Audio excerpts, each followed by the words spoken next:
Okay, so we're back. It's Thursday. Passover is long gone. It was a very different type of Passover, as I'm sure you can well imagine.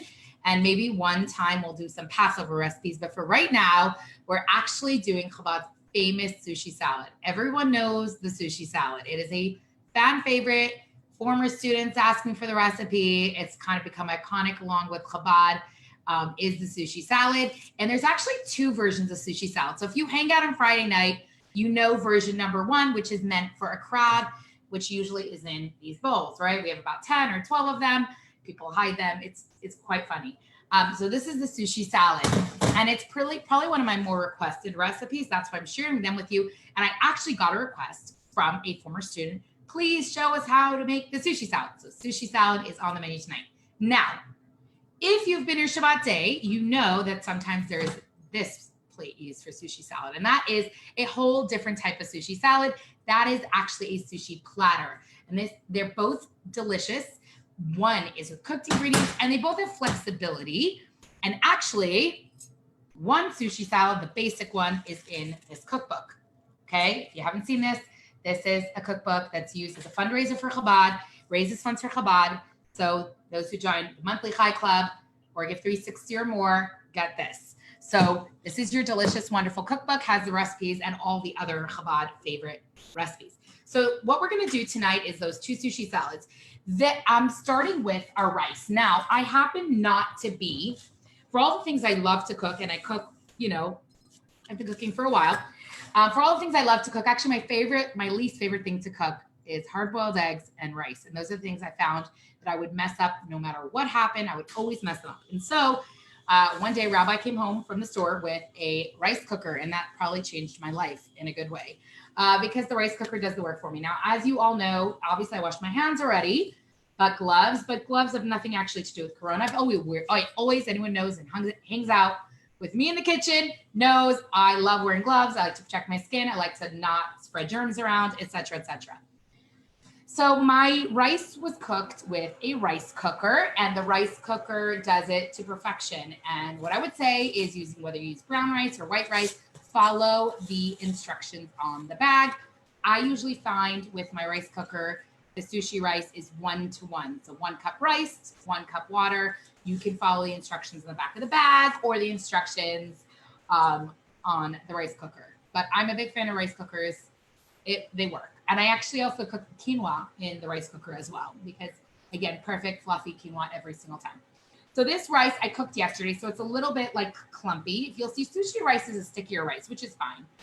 It's a little clumpy and a little cold, and maybe sometimes if you refrigerate rice, it's a little hard. Now you can't see it, but this part's soft and mushy, and this part's kind of like hard and separated. So here's a little trick and a little hack, because part of Kosher Cooking Club is not just learning how to make all the favorites and helping for Shabbat, and not just about like learning how to cook, but it's actually also about learning all the hacks. So I'm going to teach you a little bit of a rice hack.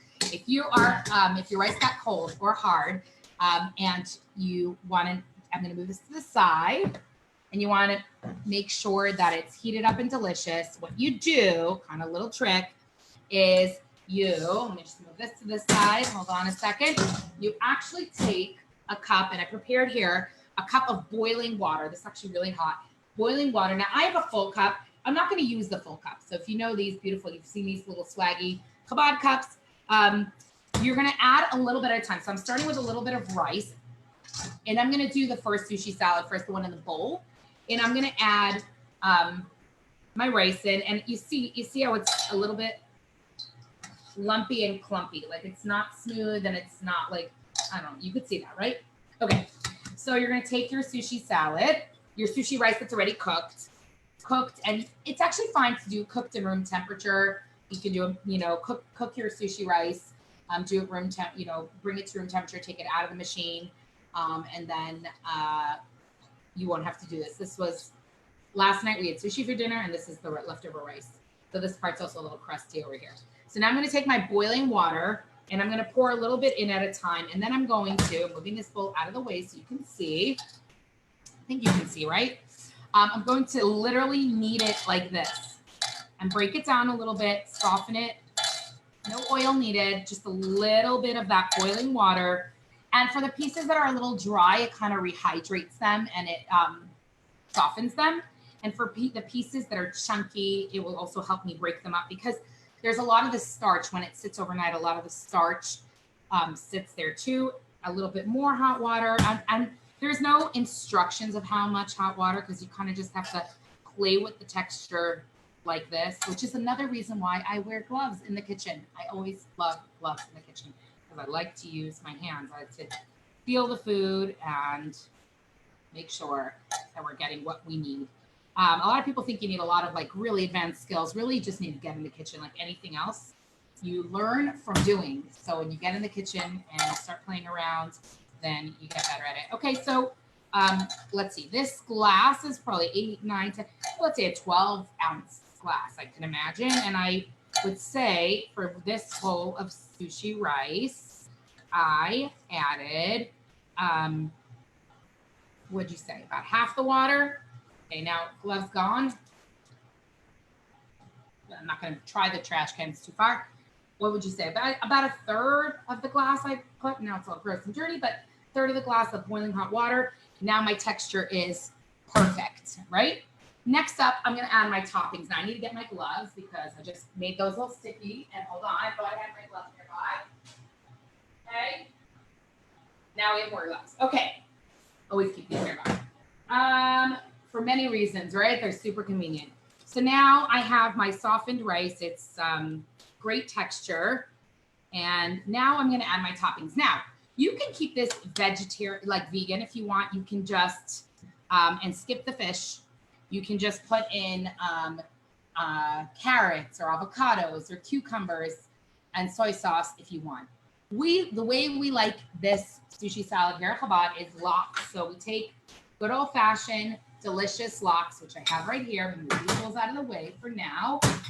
And we have our lox right here. Now, I just took a slab of lox. See right here, okay? Out of the package. This is probably a third of a 2-pound package. So whatever you want, or like one small package of lox. And you literally just chop it. So you notice I'm chopping it up this way. And then, and for those of you who've been in this kitchen, you've done this before with us, right? You've done this chopping and of the sushi, of the fish. This, when you add the lox, it adds a really, really nice smoky flavor. If you like it in a fish flavor, if you like it, again, you could skip the lox and put other ingredients in, which we'll talk about in a minute, other substitutes. And again, the recipe is in our cookbook, Jewish Aggie favorites. Okay, there we go. See it? All right. So it's chopped up kind of fine, nice and small. And now I just use my knife, scoop it right into the bowl. Now I'm not going to mix it yet because you don't want to overmix it too soon.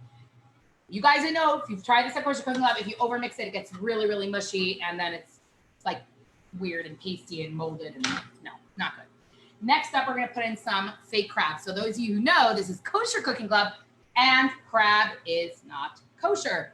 So the Torah tells us very clearly, all fish, if they do not have, all creatures of the sea, if they don't have fins and scales, they are not kosher. So this is what we call fake crab, made of other types of fish, and they're pretty tasty. So I take my fake crab. This is already, crab sticks are usually pretty nice size. These are already cut in half from sushi night last night, okay? And I'm taking my fake crab, and I'm also gonna just chop it up. Nice and small, kind of equal pieces to the last, one way this way, and the other direction. Cut up my crab and dump it, my fake crab, my kosher crab, and dump it inside. If you look, this is kind of the ratio. I'm going to add a little bit more fake crab, kind of equal amounts.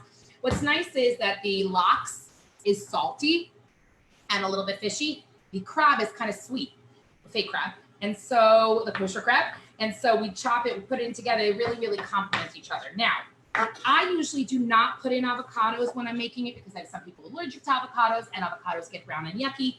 So if we make it Thursday night, then the avocados don't work. But you can add avocados, you can add cucumbers, you can add shredded carrots. I actually don't because this is what our Aggies like. And Jewish Aggies know we try to make everyone feel very comfortable at Chabad and at home. There's a reason we call this a home, right? It's not just a cliche. We want to make sure you feel at home. Next up, we have our fish and our rice. And again, you can use brown rice too. We have our seaweed. Now, interestingly enough, our seaweed packages, You can't just get regular seaweed because to see the seaweed right here with this kosher, you think you can see it, right? Kosher symbol right here. Seaweed, I actually once asked because we get on our order from our distributor in Florida when we're doing our large truck orders to feed all the kosher Jewish wonderful Aggies. We get our large shipments, and I once they couldn't find the seaweed, they couldn't send it, or we forgot to order it, and like, okay, God, how are we gonna survive without seaweed? No sushi nights, no sushi socials, no sushi salad. So I called and I was like, hey, can I just get one without a kosher certification? And I found that something so interesting about seaweed. The seaweed, the toasted nori that is kosher certified right here, is actually, they make sure there's no bugs. So some seaweed apparently without kosher certification can actually have little bugs pressed into the seaweed paper. Pretty gross. But those of you who know anything about kosher, right? You know that bugs are not kosher. And so we make sure that our seaweed has a kosher certification. And then, and I'm telling you, if you've tuned in and you've seen this, you know that seaweed gets torn and ripped just like that. And I like to do it in smaller pieces. And I try not to put it in a large pile in this sushi bowl, and I'll explain in a minute. So you just rip it up into little pieces. Quick activity, right? Rip it up like that, a little bit of confetti making. The kitchen's always fun, right? Okay, a little bit on the counter, a little bit on the bowl. It's okay. So the reason I sprinkle it in the bowl and I don't put it in one pile, and again, if you've been here at Kosher Cooking Club, you know this. The seaweed, once it gets wet, it's very sticky and it sticks to the other side of the seaweed or to the paper. So sometimes if you get this wet, and I can actually show you with this little model, if I get this pile of seaweed wet, it'll be one clump and it won't evenly distribute throughout our beautiful bowl. So when you're eating a scoop of sushi salad, you want to get a little lox, you want to get a little fake crab, you want a little rice, you want a little bit of the dressing, you want all the flavors together. You don't want this like clump of seaweed in it. So that's why I'm sprinkling it around in different areas. Okay.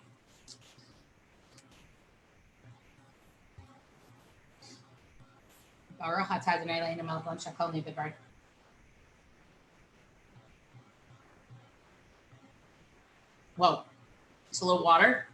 Keep me nice and hydrated while I'm cooking and talking.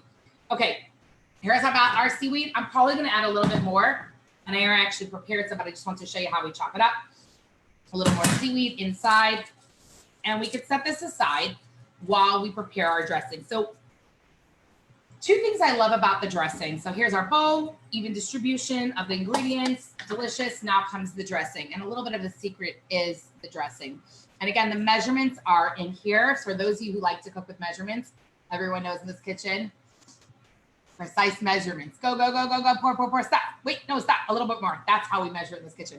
So actually one of the challenges of doing this cookbook was coming up with the measurements, because when you cook without measurements, you know, it's a little difficult. Okay, we have that there. Now, the dressing. So the trick to the dressing is whenever I make it, if I'm dressing it right before I serve it, so I'll just make a big jar of dressing and put it in the fridge. The cool thing about this dressing is, first of all, you can make it in a large batch and you can use it for other things, because the key core flavors that are in it can go for a fish, for a piece of chicken, for a noodle, for just the flavor profile. The ingredients that are in it can really go through for any different dishes. You can do it in a salad. I've cooked the Connie, heated it up with mushrooms, thrown it over lettuce, and used the same dressing. So this is a multifunctional dressing. Again, the recipe's in here, and I'll show you how to make it. So when I'm making this on Friday, I pour it in and serve it. But when we're making it on Thursday night, what I usually like to do is pour a large amount into the bowl, so it kind of marinates and gets into the flavor, into the rice. However, by the time I'm serving it, let's say we make this Thursday night, Friday night, some of the flavor may have worn off. And so I always like to have an extra jar of the dressing that right before we serve it, we can pour some fresh dressing right on top of the bowl, each individual bowl, so that we can serve everyone and everyone can have delicious flavors. So we don't want to just make sure like, oh, we made it, so who cares? No. We're going to make it, and we're going to make it well. All right. moving our sushi salad out of the camera for a second. Now comes our dressing. The key ingredients to the dressing are, I'm going to come show you all of them. Okay. Key ingredients to the dressing. Number 1, typical Asian profile, sushi profile, soy sauce. Also kosher sushi sauce. Okay. Pour in a nice, generous amount of soy sauce. It's going to take a while. I should pop this little thing open. I didn't use this for fish, so we're going to pop it open. Okay. Because we're making a large batch of dressing. And I'm going to eyeball it, but again, the measurements are in there, and I can even post the recipe below with the measurements. So I'm going to make a nice big dressing. So I'm going to do around 1.5 cups of soy sauce. Again, this dressing is, you can use it for many different things. You can use it as the base to our teriyaki wings, which I'll maybe show you another week. Chabad wings, very famous. Now, next main ingredients. I'm going to start with the 2 main ingredients. The 2 main ingredients are that and then rice vinegar. Rice vinegar is great. It's a really good vinegar used in a lot of Asian cooking. Again, these 2, I think you're going to find soy sauce and rice vinegar, ginger, sesame oil, like in a lot of recipes. Like this could be the beginning of a sticky, delicious brown sauce for General Tso's chicken or something like. And I'm going to do about equal parts rice vinegar and soy sauce. Okay, equal parts rice vinegar and soy sauce around. Sometimes if it's a saltier soy sauce, I'll do a little bit more vinegar, a little less, depending on the exact details. Okay. Boom. Both of them on the side. So we got 1.5 cups and 1.5 cups. And now, again, I'm making a large batch dressing. Now comes the sugar. Now you can use brown sugar if you want a little bit more of a, maybe, the flavor that brown sugar imparts. You can use white sugar. You can use honey. You can use agave, any kind of sweetener that you really like. For now, I'm using white sugar, and I think I'm probably going to put about 1 cup of sugar. Now that sounds like a lot of sugar in a dressing, but remember how much is actually going on our salad. Maybe 1/2 cup of dressing is going to go on the salad. So we have a sugar, and I'm doing about 1 cup of sugar. And now I didn't bring any spoons, so I'm doing really well here today. Maybe my camera tech could bring me a spoon. I need a large mixing spoon. And now this is the secret delicious ingredient in Rabbi Sesame Noodles. You can put in regular oil, but if you put in sesame oil, that's delicious. So here's our toasted sesame oil. I don't know if you can see it. Toasted sesame oil, also kosher certified. I wish you could smell it. The toasted sesame oil is absolutely delicious. So a generous splash in, which I'm doing I just did about 1/4 cup. So that's my oil. I do not have a spoon, so I cannot mix it. Or I can run and get a spoon. So I will run. Hold on. Get a spoon.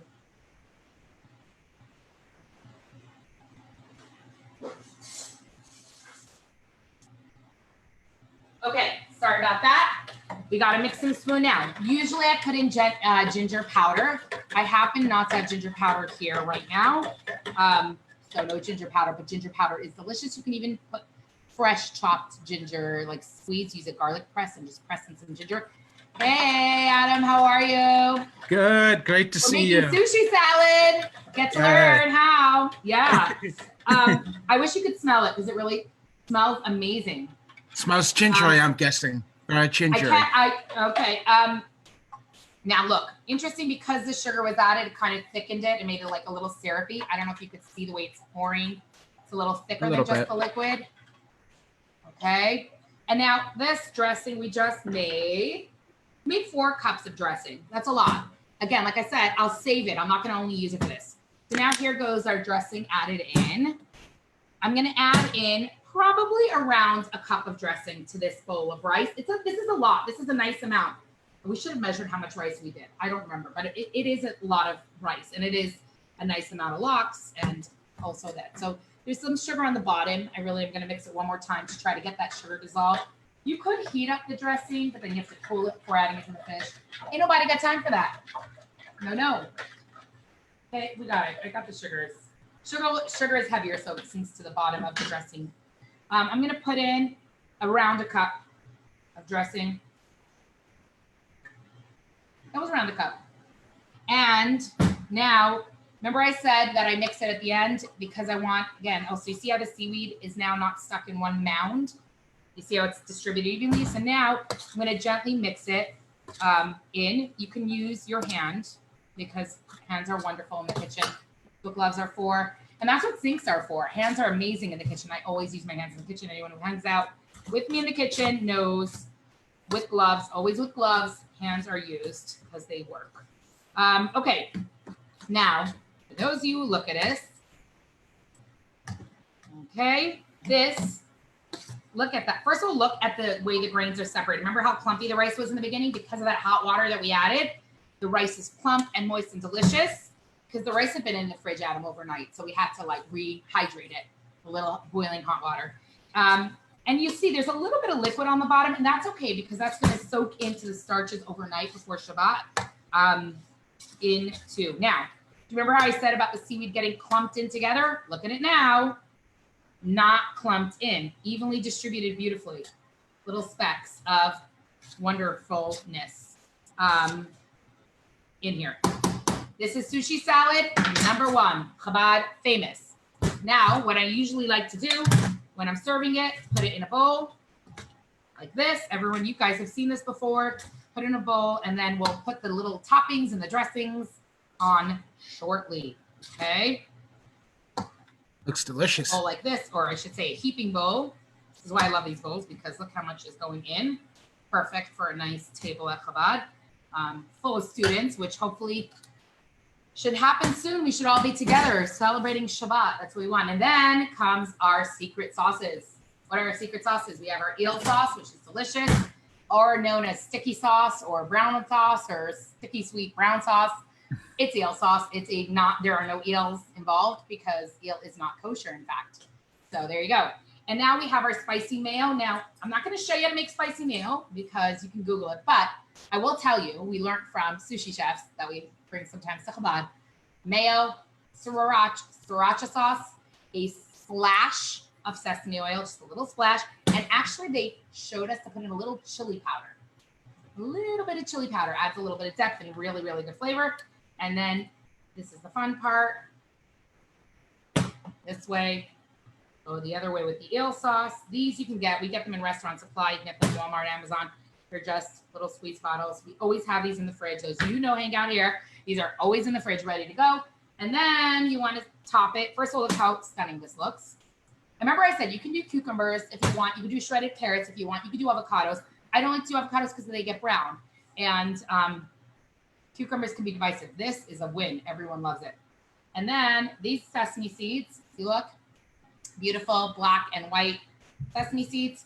Just sprinkle them on top. You could put a little bit of scallions or chives on top. I don't think it's necessary. I think this is just like, first of all, like, look, just delicious. Amazing. Sunny, yummy, a fan favorite. Everyone loves it. This is sushi salad number 1. But as promised, tonight, we're doing 2 sushi salads. So those of you who hang out at Chabad on Shabbat day, not everyone knows it. So after Shabbat dinner is over, a huge crowd, like about 20 people hang out, usually till like 2 a.m., 3 a.m., hang out at Chabad. Then what maybe not everyone knows is Shabbat day. And Shabbat day, we always say, it's one of the best kept secrets. Why? Because people don't really know that a lot goes on at Shabbat day, but really Shabbat day people come and hang out and eat, and we have a delicious lunch. Now, so this is more of a Shabbat day salad. I don't know why. Maybe I don't know why. This one I think is more of a crowd pleaser. Everyone loves it, and it's no divisive ingredients. This one's a little bit different. And this one looks different. It's great for buffets and really, really, really nice for parties, etc. Okay, same sticky rice, same method. The rest of the hot water, I'm just going to throw it in. That should work. Okay. The water's not super hot anymore, but it's still warm enough to do the job. Okay. Breaking it up very nicely. Clumpy, clumpy, clumpy. Get rid of all the lumps. Now I have a big fat platter. Now that you can use any big flat platter. I happen to like this one because it has a nice, see if I can show you, a nice little lip on the side, a nice little edge right there. You see that? So it has a little bit of room for the food, so the food will not fall off the platter. And I'm going to start now by, there we go, get that out of the way. I'm going to start now by taking the rice that's nice and fluffed, no more lumps and drop. I'm almost done. No more lumps, bumps, etc. putting that on the platter. And I'm going to make a nice bed of the rice. Now you can use white rice. You can use brown rice. You can use quinoa if you want. You know, any grain that would really work. Okay, making a nice bed of rice right here. Filling up the platter. By the way, this also makes a really good dinner. Just yummy. Always. Let me move my rice out of the way. And I'm going to rinse my hand. Just get the rice off my hands. Now I have, this is a blank canvas right here. Now comes the art part. This is where it gets fun and pretty. So first of all, we have our crab, our fake crab. Remember the crab. And if you do this, roll in your hands, you get beautiful little shreds. My kids sometimes say it's like string cheese, right? Shred it, pull it apart, like pull apart. Okay. And now you start to decorate your platter, but really you're adding all the flavor and all the color. And you can use things that have color contrast. So you can use purple cabbage, you can use edamame, you can use cucumbers, you can use whatever you whatever you have, whatever you want, fish, etc. Okay, so here we have our fake crab over here. Now I have a nice, beautiful piece of tuna right here, sitting, waiting to be cut. Tuna, actually, this, when you buy the frozen tuna steaks, you want to make sure it has a piece of skin. That's called a siman or siman, which means a sign. And it's a sign that I can see that the skin is the skin of a tuna fish, not just a random fish that was dyed. Apparently, sometimes different fish are dyed. That's how they, I don't know, in marketing or making the fish, or meaning farms that they're making fish and they're dyeing certain fish to look like other fish. I mean, I'm not part of that, but you know. So kosher, we want to make sure that our fish, long knife, our fish is kosher. This, by the way, the right knives make a difference. You see how quickly that sliced through? This is a sushi knife. And now I'm going to chop this up into some larger pieces. I'm not doing slices. You could do any size you want. Usually, actually, Shabbat day, Masia Menucha make the sushi platters for Shabbat day. They do a great job. They love it. It's like they're fun. They go in the kitchen, they make a giant mess, and make art. And I'm going to cut this in a little bit smaller. And I'm going to put a mound of tuna on this side, a mound of tuna on this side, and I'm coming somewhere towards the center with it, and that's okay. And then now, what other ingredients can we put on here? So we can put a little salmon. I happen to have a little bit of fresh salmon that I'm going to leave as my little center. And we have other ingredients. What are the other ingredients I have? So first of all, we have our seaweed. I'm going to put some seaweed in the side, seaweed on the side, over here and over here. Wah, wah, wah. Getting a little sticky. My hands are a little wet. And then we could put on avocado, because again, I'm making that fresh. It's not sitting in the oven. And we always, not in the oven, in the fridge. This is sitting in the fridge overnight. That's why I don't put in those ingredients. Here we have jalapeno, because we're Texas. And in Texas, jalapeno is just not divisive at all. We love jalapeno, right? So we're going to cut our jalapeno into thin strips. Okay. Thin strips of jalapeno. And put them on. Then avocado is next. If you want to learn how to cut avocado well, I learned from a sushi chef also hanging out at Chabad. And I'm going to put jalapeno. Actually, I'm going to cut these a little smaller. Here we go. Put a little bit of jalapeno on this side, a little bit on this side, whatever you want. You know, you can make it as pretty as you want, as whatever, decorative as you want. Basically, you want different flavors and different colors and different, even different shapes is wonderful. So some round, some chunks, some this and that. As a little, we eat with our eyes, right? So the food has to be delicious, but it also has to look good. Okay, now mango. Mango is wonderful. I'm peeling half. When I'm slicing mango or cubing mango, I'll show you the technique. So this is for slicing mango. For slicing mango, I'm peeling the mango, and I actually hold it in my hand with the skin side down. And now I actually use kind of the mango pit as my peel. Not as my peel, as my cutting board. And I get beautiful slices that way. Obviously, you want to be careful. Don't slice your hand. Done that way too many times. And now slicing it across, boom, to the bottom of my cutting. I feel the pit. Now I have beautiful slices of mango. Easy, easy. And I'm going to put some mango over here and mango over here. Okay, obviously you can do whatever you want with this, right? It's as fun and creative as you can get. Or jalapenos here. Now, if I wanted to do diced mangoes, so here's another method, which is great. Slice it, feel the pit, slice across a half a mango. Now you have your peel, you still have your peel intact. Cut slices in, but not all the way. Cut to the skin and across this way. You see that? Flip it inside out. The kids love to eat it like this. They call it porcupine mango. But you can also get beautiful little diced pieces. So that's another little way to cut your mango. Get beautiful little dices. Okay? Fun, easy, delicious. Last but not least, or almost last but not least, we have our avocado. Now, avocado, again, the sushi chef really showed me how to cut it. Cut it in half. All right? You want to get out your pit. Don't try that at home, okay? And then you want to slice into it or cube into it like this. And then you cut the back end. You put a slice into the back end, and then you peel it back. And you get beautiful, well, that didn't work so well, like this. And here, got my beautiful slices of avocado. Okay? Some of them are a little brown, so I'm going to just make them into dices now. After I showed you how to make it slices, it becomes dices. Okay, 6:31. So we're gonna wrap up this little cooking segment very soon. And here we go. We got a little avocado on this side. Peel it back the other side. Get avocado on the other side. Remember, I'm gonna dices. I'm gonna match that look. Avocado on this side. Okay, and now we're going to, I think that's good actually. Perfect. Has enough fish, avocado, mango, tuna, sushi, whatever, everything here. I would say before serving it, you want to drizzle it with the same dressing. Okay. I would do that before serving. Okay.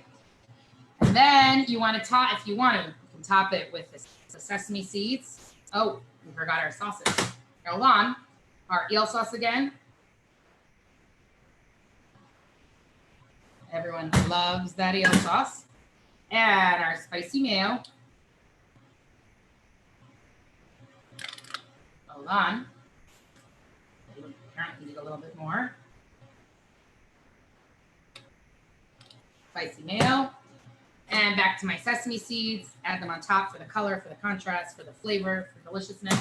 And here's a nice little ingredient, which I'm going to actually throw on that top of that salad. This is French's onions, French's fried onions. You can sprinkle it right on top. Adds an amazing crunch and flavor and just delicious. People like it. I'm actually going to throw it on this salad as well, right here. And now, move all this mess aside because what a mess. What a mess. Everyone knows Thursday night Kosher Cooking Club, not a neat activity. A fun activity, but not a neat activity. And now, off go my glove, because now we have dinner. But look, beautiful, beautiful sushi salad, sushi platter, okay? One way, and your classic sushi salad, two ways. I hope you enjoyed. I hope you're able to bring a slice of the delicious food you have here at Chabad into your own homes and your own families. And may we speedily come to a time that we could spend Shabbat together, that we can eat together, that we can celebrate together. Just walking into the building yesterday and spending too much time here with it being too quiet was really not pleasant. It was a little heavy. So I'm looking forward to lots more simchas and good news together. And just know that Rabbi and I are here for you if you need anything. Don't hesitate to reach out. We love you. We miss you. And Shabbat Shalom. We're done. It's a wrap. L'chaim.